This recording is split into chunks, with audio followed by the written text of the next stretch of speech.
On the next episode of Real Estate. Wow, it's really hard. I'm not going to lie. That was a good one. On the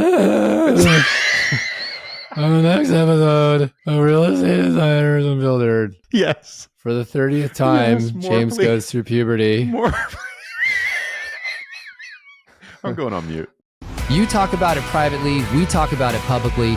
This is the Real Estate Insiders Unfiltered podcast. Welcome again to the Real Estate Insiders Unfiltered podcast, where I have to do that intro in a lower tone of voice because I'm sick again for the 50th time. I'm your host, Twiggy Dwiggins, along with Mr. Robinson, laughing Yes, at me sir. as usual. Usually, yeah. Tell us about Sean Soderstrom, the CEO of Courted. This was a really cool conversation, by the way, with a very smart, analytical guy. Yeah, first of all, he's brilliant. So just enjoy it, kids, because he's a smart human. Plus, he's got this cool English accent, which makes him sound even smarter. Right. Like and he's handsome. Yeah. Whatever. We're never having him back on. Just kidding, Sean. You were great. I loved, right out of the gate, we got some interesting insight. He used to be a consultant for McKinsey. So he talked a little bit about what it was like to be a consultant for Fortune 150 CEOs. Gave us a stat on the sales volume and commission volume that switches annually in residential real estate. Spoiler alert, it's 480 billion in sales volume that changes hands or switches companies. Different real estate models, which ones are having growth, which ones aren't.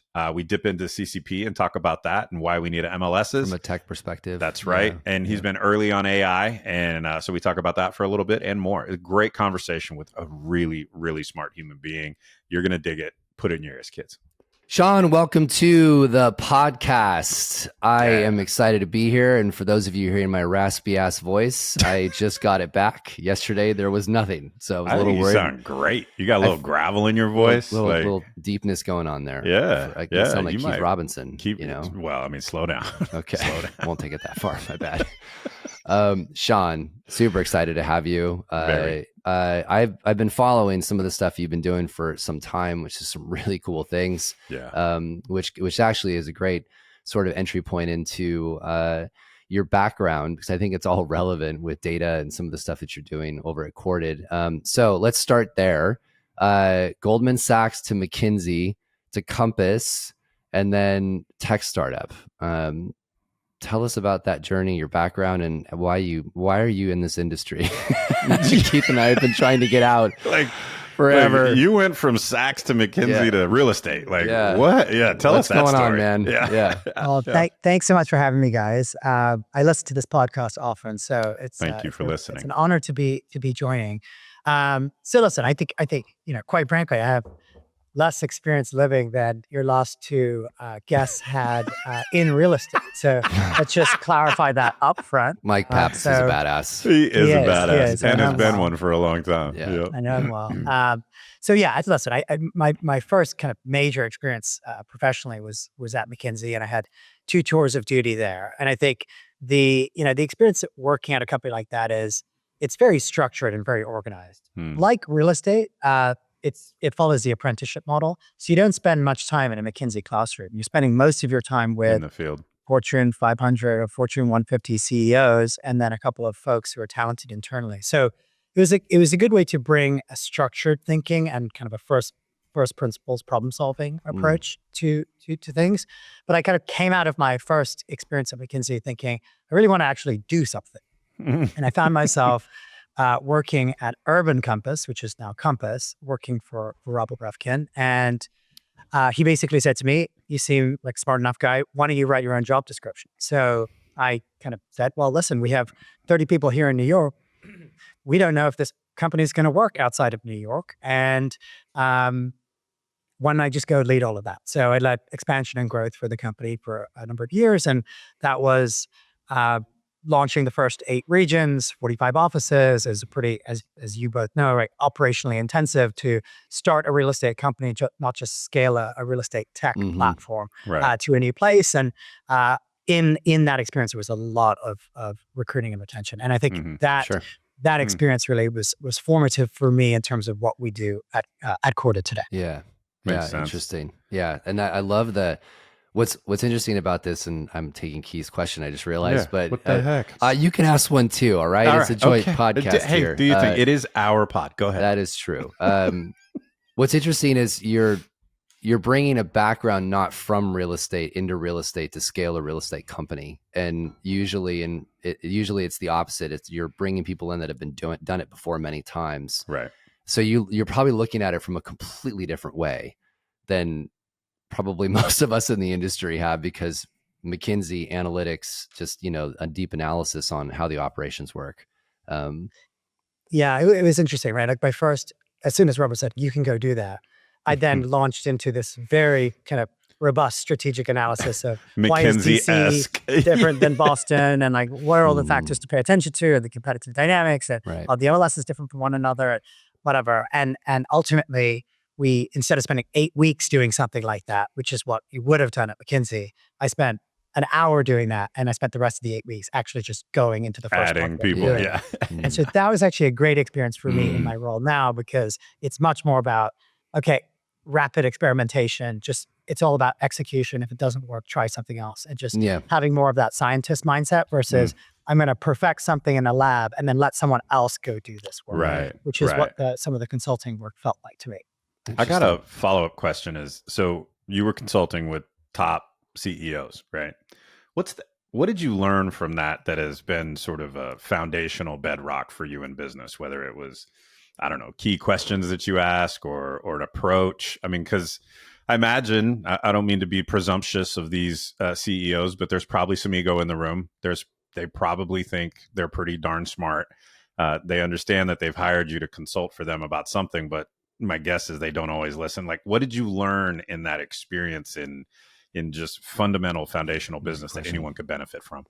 Yeah, I think two things. So one, just in terms of a pattern that I would observe with them is the best CEOs could listen to information relatively quickly that they had very little context on, and jump in and ask that key incisive question that broke it all down or validated or invalidated it very, very quickly, like almost instantly. Wow. I think a lot of that comes from pattern recognition. Yeah. And so they've kind of been through the reps and they kind of know what to sense. But I think what also makes, in my mind, successful companies, which is a slightly different answer, question, I should say, with an answer, is I think the best companies recognize that they have some structural advantage that other companies lack.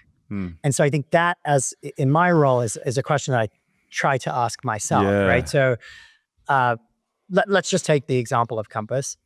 It's undeniable, whatever you think about them, it's undeniable that from 2015 to 2022, Compass had, as a brokerage, unparalleled access to the capital markets. Yes. That was their structural advantage, right? Right. And Yeah. doing so and tapping into that allowed them to recruit very, very talented people, myself not included, who could come into a brokerage and be a software engineer or a data scientist or a head of product or whatever it was, and kind of reshape what the expectations might be for an agent around certain things.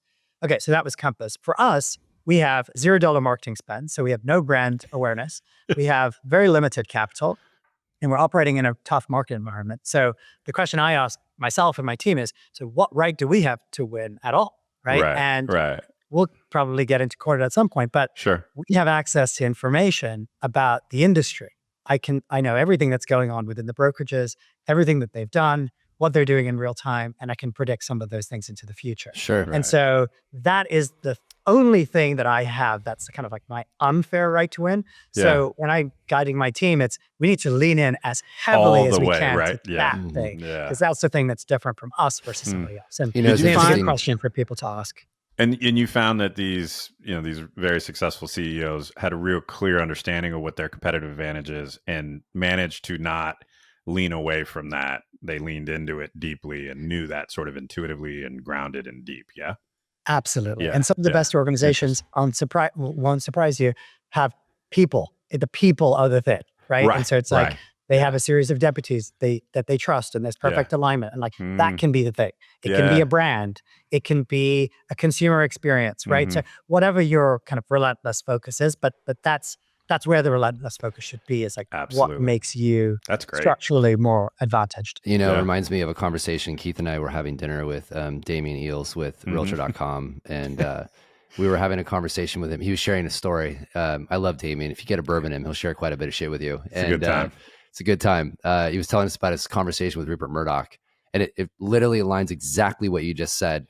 Rupert didn't know anything about the business, but he knew how to ask the exact right questions. Mm-hmm. And it's a talent for being able to vision cast in your brain and see what you need to do and what you need to ask. All right, let's go to a few rapid fires just to move things along. I'll do the first one. Go for it. All right. So I asked this of everyone so I can flesh out my reading list. So favorite book or podcast this year ever? Which one did you have you dug or dig? Yeah, I'll say one I recently read and one that I reread often. So the recently read was No Rules by Aaron Meyer and Reed Hastings. The idea is Netflix has this constant ability to innovate. And how can you get such a large company to innovate? And it's a lot about creating autonomy and removing rules that creates accountability internally, and they focus on hiring the best people and talent density and a bunch of other things. But like to the extreme, like it's wild. Like when you read that book, you hear about things that you're like, damn, I don't even know. I don't think I could do that. Each employee has their own individual personal moonshot ideas, and they're totally fine with them not working. But you had to have the learning from that moonshot idea not working out. So anyway, it's an extreme example, and I can't do everything from that book in it's a great read, organization, but it's interesting.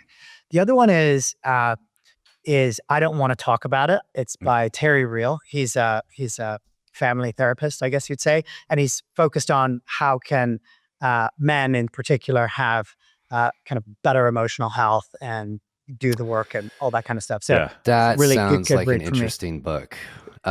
Not just for my own personal needs, but it was more James meant that one. No, because it's interesting. I literally just had a conversation with an entrepreneur who is struggling. Yeah. And one of the things I said is that you've got to lean in heavily into communicating with your spouse, even though you've been trained your entire life that you can't have emotions and you can't share your feelings. Yeah. And I think people underestimate how men have been designed and brought up and how hard that is. So it's interesting that and in general, humanity, I think, has gotten worse at it.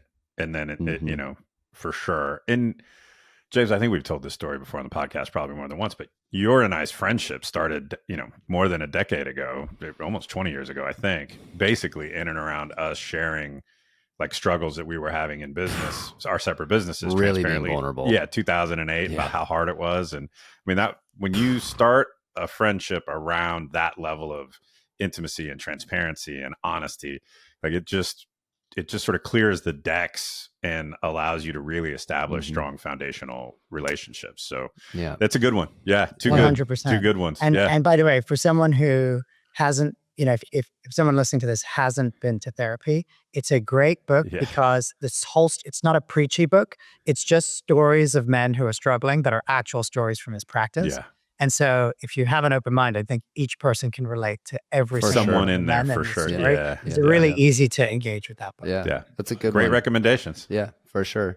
All right. We're going to get into Courted because you guys are doing some really cool stuff. But like, I guess let's start here. You see a bunch of data that no one sees and you analyze it in such an interesting way. So I guess let's just start with, how many agents are moving between brokerages annually as a first question.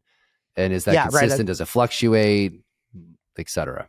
So. Yeah, exactly. Right. So like, basically the question is like, what's the size of the opportunity and should we be thinking about recruiting and retention this much? Right. Right. That's like the question. What's the TAM for recruiting and retention? Yeah, right. Exactly. Yeah. So people talk about a lot of people moving. So last year, more than $480 billion of sales volume and more than $12 billion of commissions moved from one brokerage to another last year.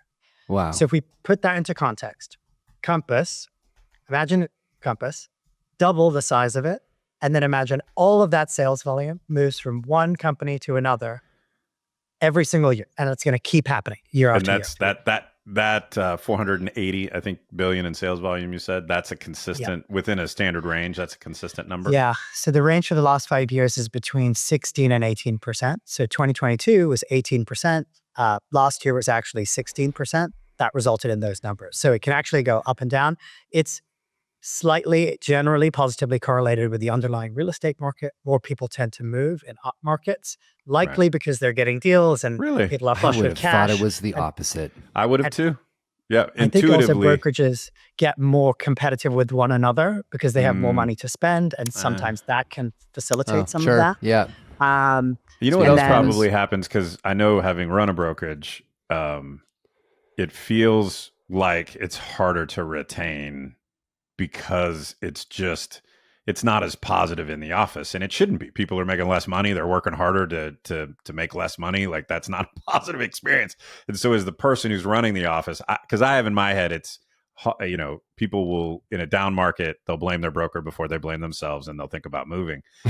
But that's probably a self-fulfilling prophecy, because I just am hearing more frustration on a day-to-day basis. And so I sort of delude myself into thinking that more people are leaving, quote unquote. It's perfect analogy for why you need data, because experiential learning has real value, but it doesn't mean it's right. You may have experiences and make some conclusions, but let's data check that. Because for me, that's eye-opening. My whole career, I've thought more people move in a down market. Yeah. Can I ask a question here? This feels so. Are you analyzing the models on where it's going, like where people are moving? Let me preface this two ways. Are you able to analyze the model where people are being bought?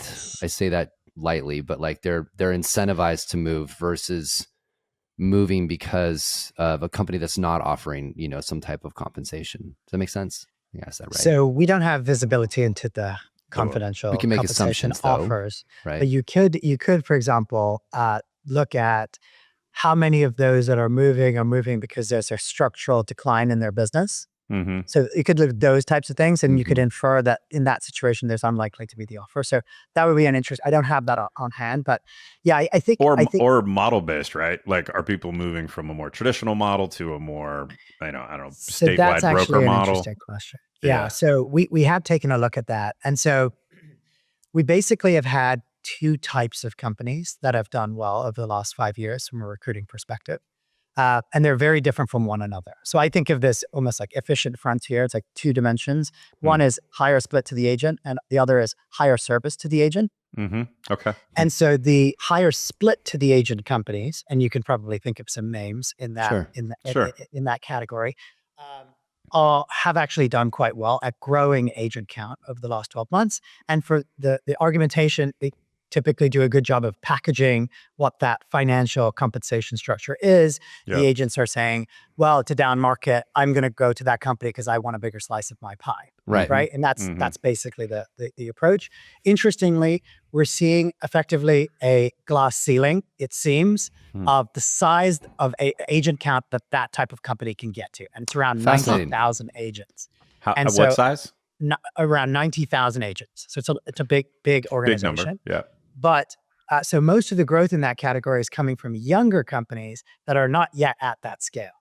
Once you get to around 85, 90,000, what it appears is that maybe in practice, you've called a lot of the people already, and the PPP of the agents that you can still recruit when you're already at 80,000 is diminishing. Sure, and you're starting to recruit new agents to the business and things like that, because you want to report out that you've got, high agent count. Yeah. And so we're seeing higher PPP in terms of those recruited at the younger companies that give more split to the agent.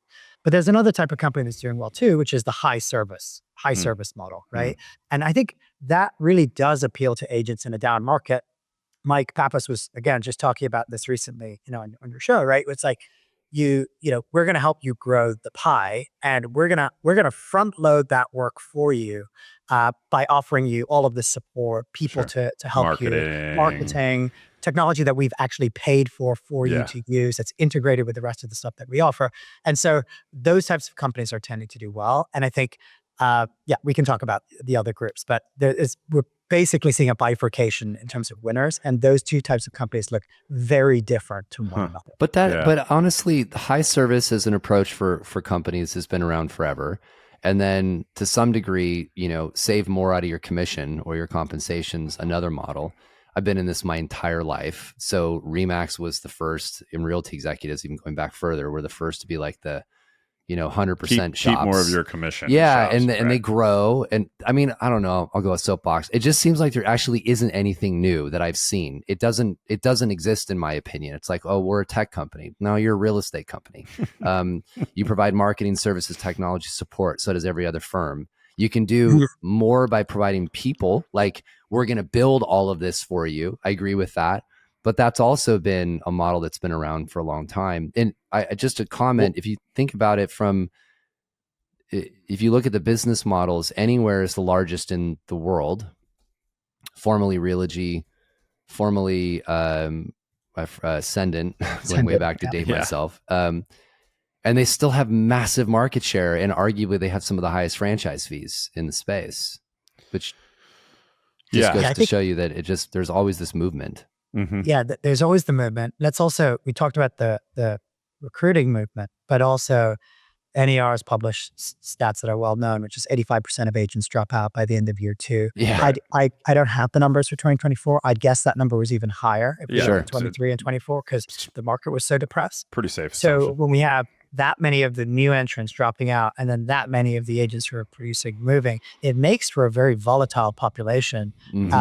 If you're running a brokerage, right? Yeah. And so I think, James, to your earlier point, I think the companies that are somewhere in the middle, where it's like we give you a bit more than the very high service companies in terms of split, but not as much as your $15,000 cap or $5,000 cap. That's where I think in the industry, the advice that I've heard is, don't focus on the others, just focus on what you're good at. But I do think the relative positioning of some of these financial packages should be considered in the context of some of these companies that are actually growing very quickly. Well, and I think a lot of companies ended up in that sort of messy middle. Yeah. Shout out Taylor Cannon. I stole that from you. I think a lot of these companies ended up in the messy middle because they didn't really have a plan to be one of those two things, right? They sort of heard, oh, it'd be good to add this for my agents, or my agents really want this, so they bolt on a piece of tech. And then their agents really want a marketing person, so you go hire the head, right? And they sort of pull their head up, and they've just been grinding and trying to build something special and having some success at doing that. But now they're 6 years into doing it, and they're in the middle. They don't have full service in that sort of, because they haven't said, I'm going to create a full service thing, and they don't have the other economic model either. If someone was in that messy middle, what would you recommend? Like, do they need to go on a spiritual retreat and like really decide which one they want to be, or is it that important, or what should they do? Because there's a lot of people listening who are in that messy middle. What advice would you give them? And I work with all kinds of brokerages, right, in my role. So I would say, in general, the compensation model and the way that you monetize with the agent needs to match up in some way to the operating expenses of the brokerage. When there's a mismatch, so you're not charging enough, but you still have a lot of high operating expense, that's where you're really struggling right now. And so those two things need to be aligned. So if you're in that middle where they're not connected, you either need to decide to charge the agents more and justify that you can build their businesses, right?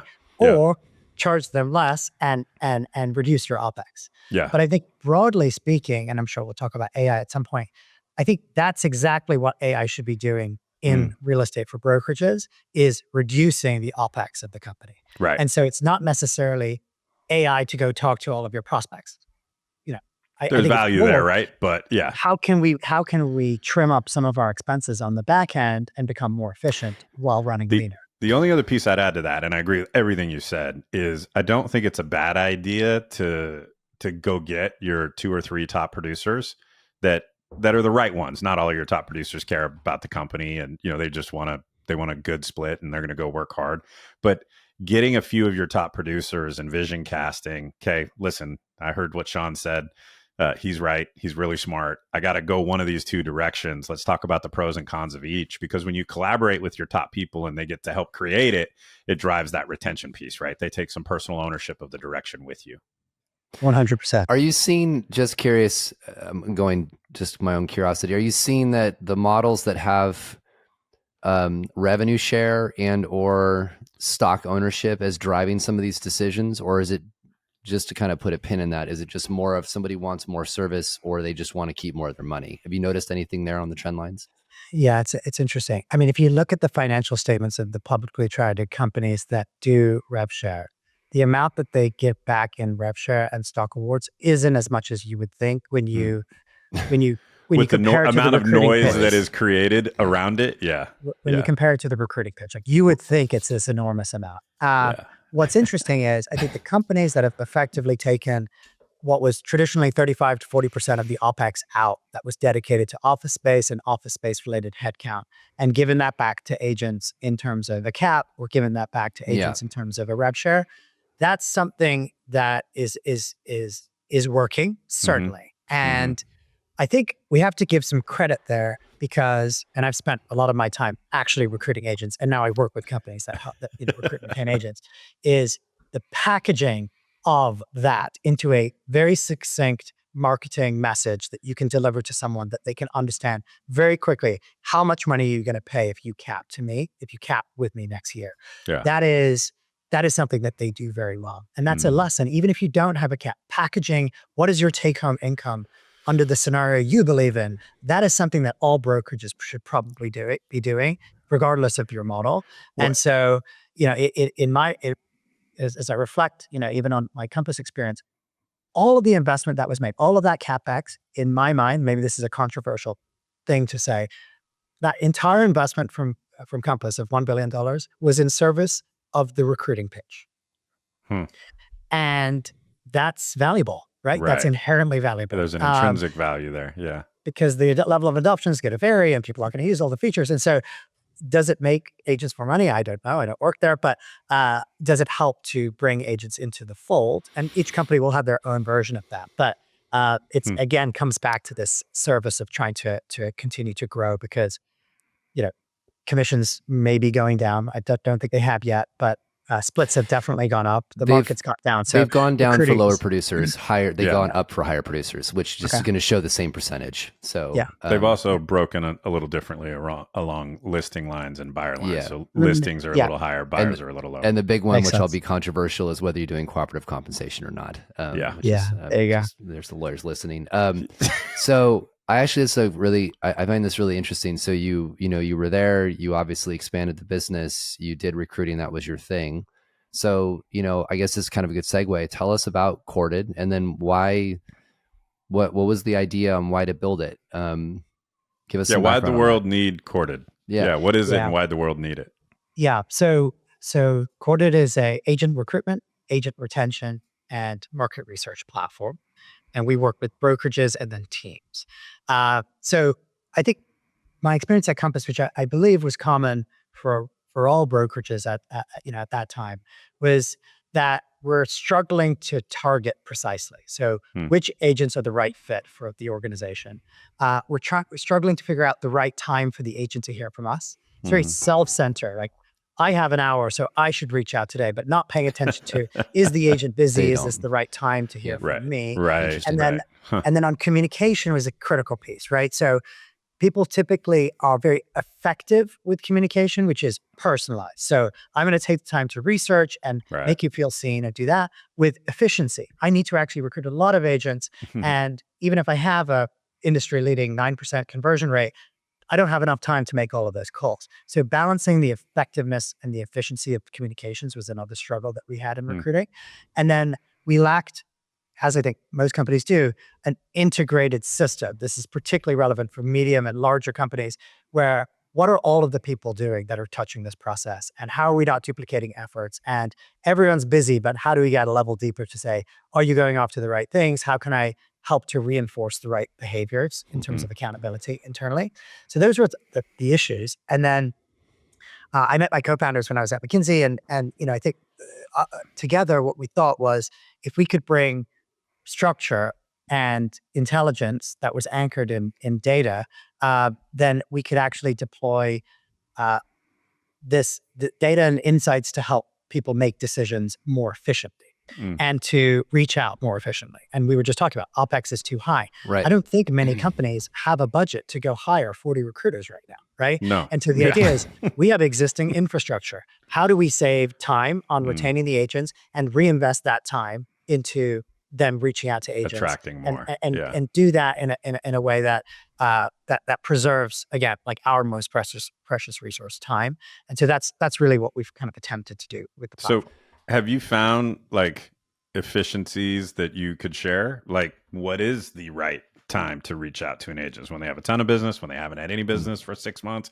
Like, what has your learnings been like tactically? You don't have to give us all your secret sauce, right? They follow Facebook posts when the agent's pissed off at their broker. Yes, there you go. You have one head that all they do is check your top producer social media feeds.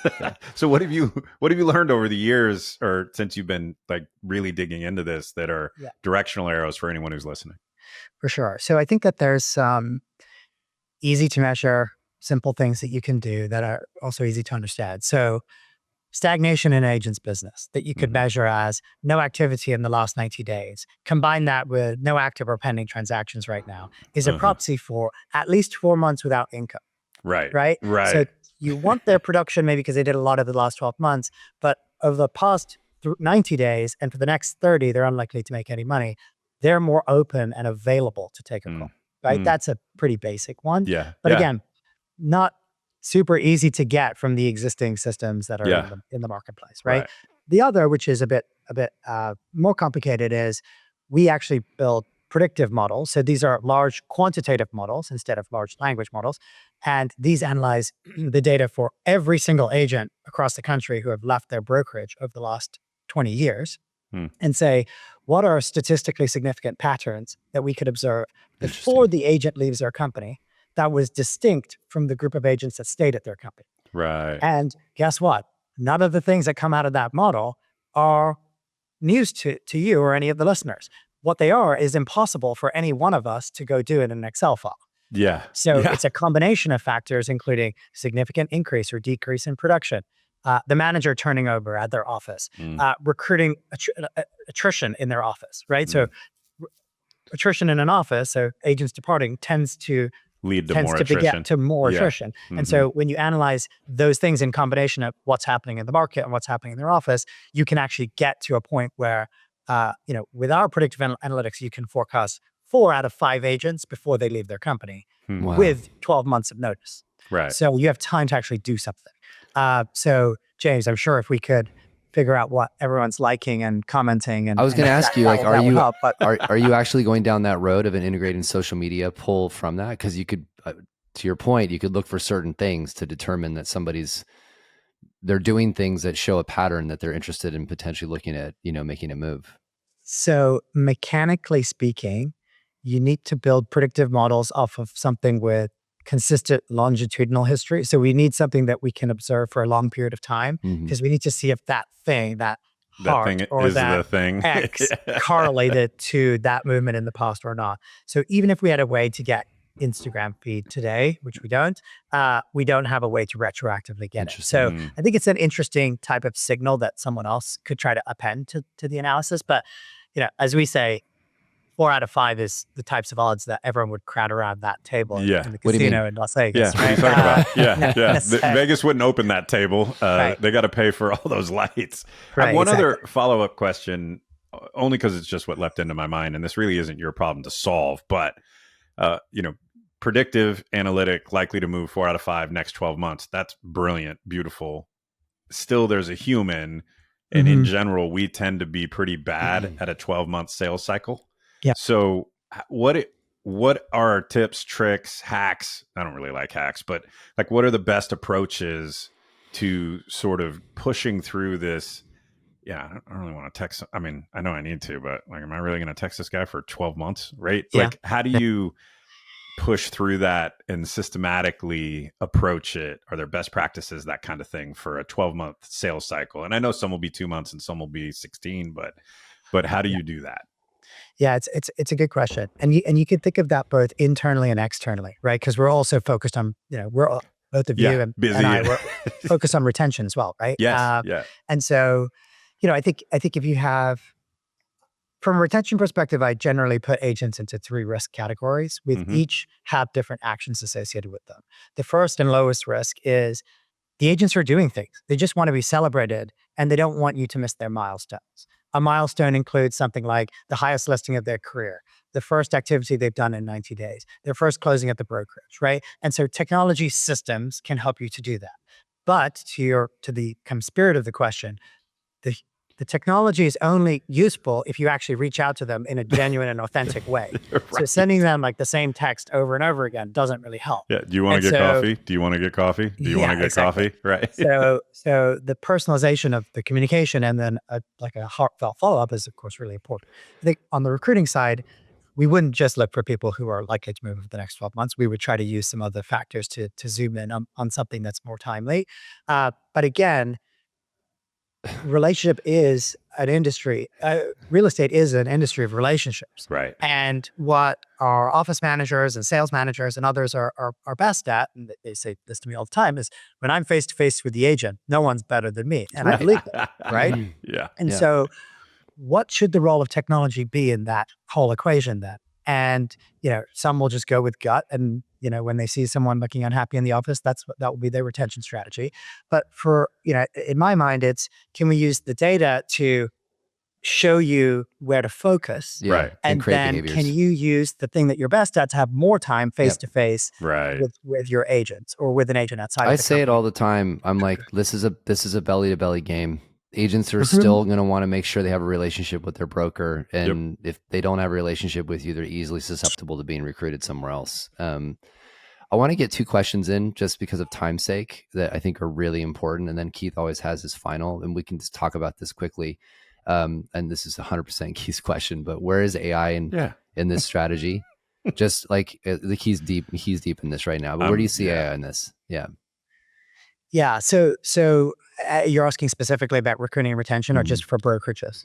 Yes. Just in your strategy. Yeah. Yeah. So again, AI is a very broad term. So all of the predictive modeling is kind of AI oriented, machine learning oriented. But we also use large language models to facilitate direct personalized communication with the agent. So it can highlight the most interesting thing that they've done relative to the market and kind of do those types of things. I think broadly speaking, as I said, I think AI is hopefully going to reduce the operating expenses at brokerages, which are too high. We had a little bit of a sugar rush and we all enjoyed it in 22 and 23, but it kind of masked this blow that we had, right? In terms of our expenses. And so I'll give you an example, right? We don't have a marketing function. I mentioned we don't have even a marketing budget. And so I found a website this week that's an AI marketplace for functionally specific AI agents. So think of ChatGPT, but this one agent will never forget what you ever tell it. And it doesn't get tired, and it's only focused on SEO optimization. Mm-hmm. The next iteration of this is real estate agent plus functionally focused AI agents. Yeah. And those cost $49 a month right now. And the cost will probably go down. 1 hour of someone's time on Upwork costs $49 an hour. Yeah. And so I think that companies that can embrace using some of these things that were traditionally back-end activities, I think can drive some of that efficiency that's probably required if splits continue to go up, teams continue to become prominent, and if we do see any commission rate erosion in the future. Well, that's fascinating. I mean, it's such Keith he's working on so many different AI stuff right now. He's sending me these things. He's like, his head's so deep in it. And he's like, check this out. We just launched an AI bot for our conference and you can ask it anything. And like, I was like, all right, cool. He's like, it took me 6 hours to spin it up. And I'm like asking this. Now I'm trying to break the goddamn thing. So I'm just like, oh yeah, fine. Find me a French restaurant within, a quarter mile of here. That's a 5-star review. And it's like, bink, bink, bink. And I'm just like, all right, fine. So, I think this is a big one. I wanted to make sure we had time for this because it's very, very relevant right now for all of the conversations going on. What is your thoughts on how tech is affected, or even just your business or others, if we lose this centralized repository of listing data, where listings are not on there, that they're being take the idea of, which everybody seems to forget, on how the hell you do comps. But like, let's just leave that out for a second. Like, what does that mean? Like, does that affect your ability to create this amazing system you guys have done? So, and first of all, thank you, James and Keith, for your leadership on this topic, right? I've become smarter on all of this stuff listening to both of you. So I think one of the things that people don't talk about enough is how the entire prop tech ecosystem, which you could say is confusing with how many solutions there are. That's one way of thinking about it. Yeah. You could also say there's so much innovation that you're not even able to keep up with one entrepreneur competing with another entrepreneur to give you a lower cost to deliver that thing that is too expensive for you to develop in-house, right? Right. That entire ecosystem is predicated and is able to occur in the US, and to this extent, only in the US, Yeah. because we have a repository of consistent data that goes back in history, that is updated in real time and has standards around it, and is accessible, right? I don't believe that, 530 MLSs is like the right number for us in the country. And so it's a pain We to go agree. to You all think of it them. should be 1,000 or? Yeah, exactly. Exactly, 1,000.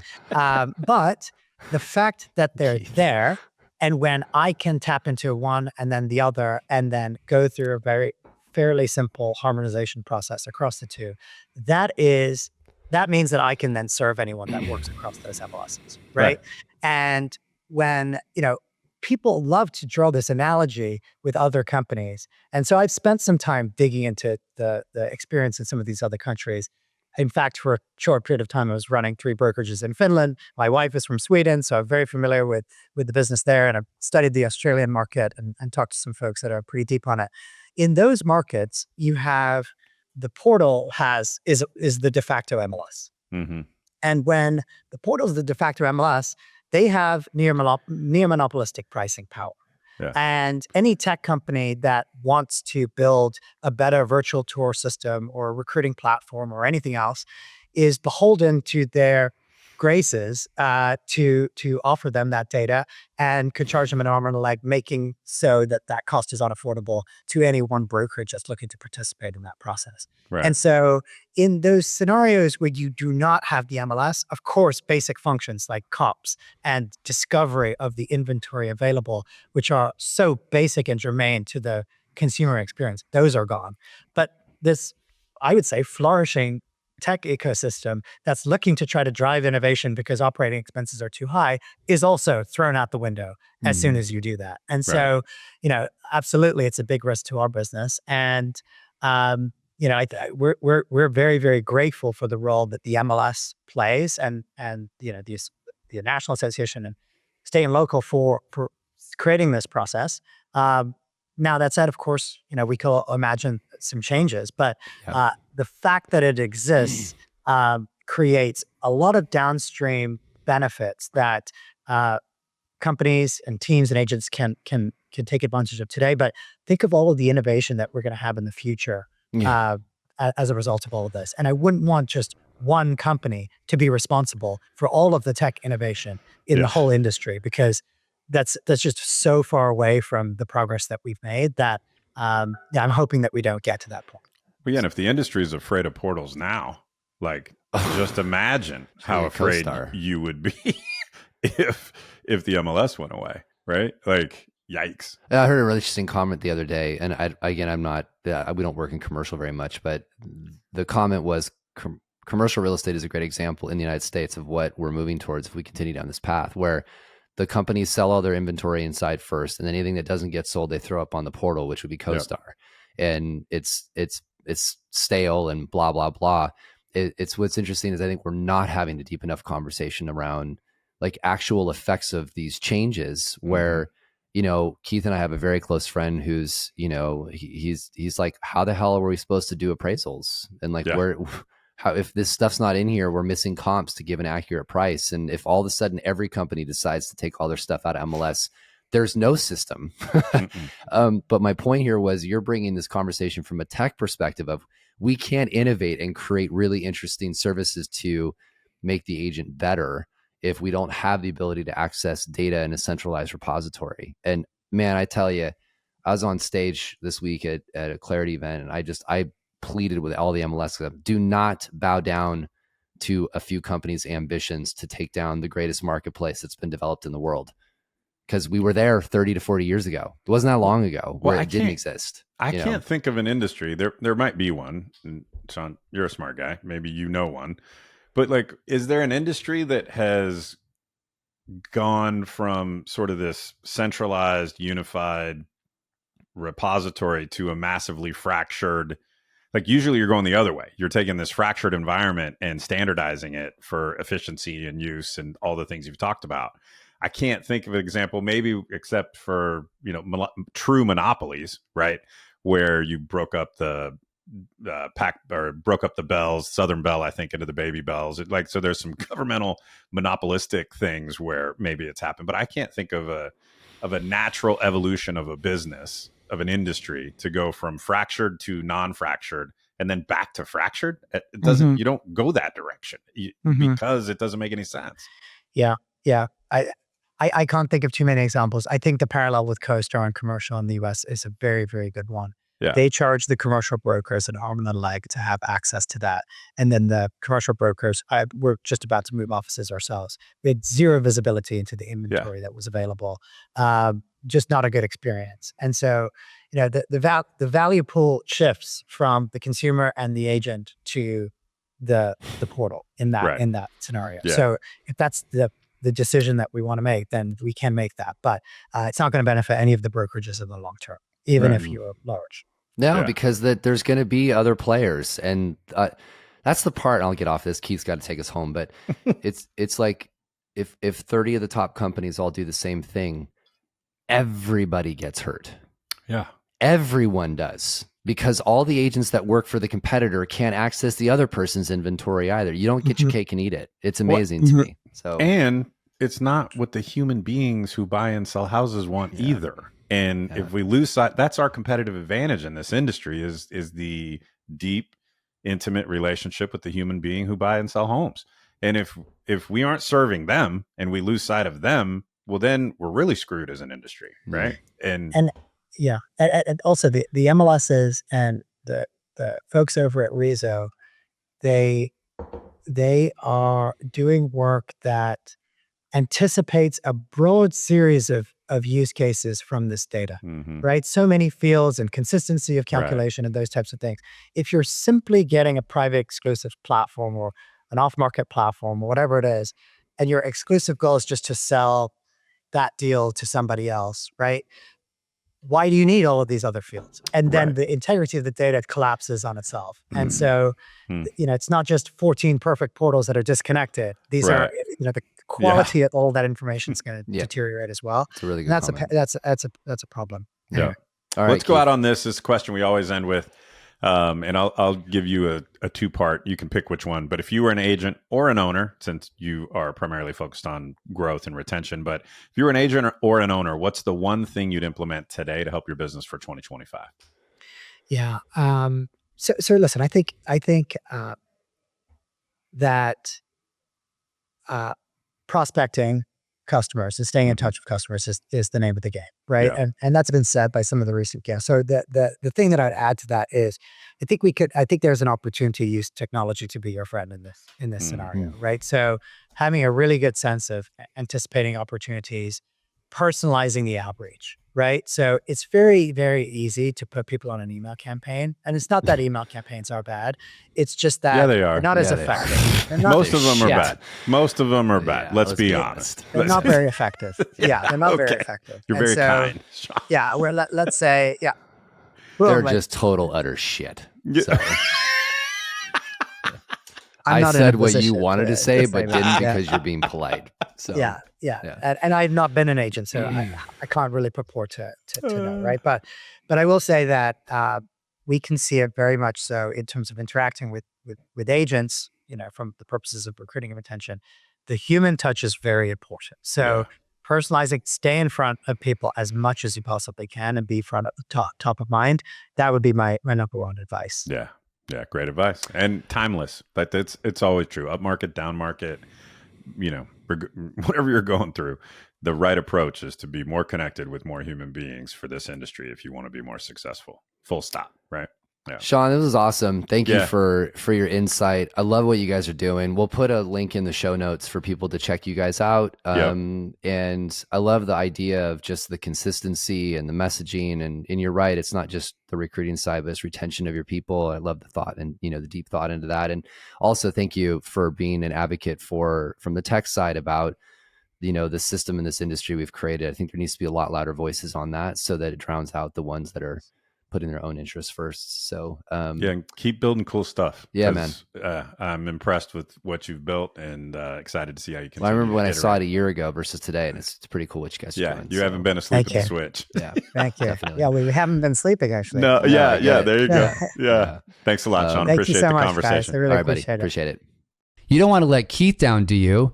Hit subscribe, and not only will you never miss an episode of this podcast, but you'll also never make Keith sad. He's easily entertained.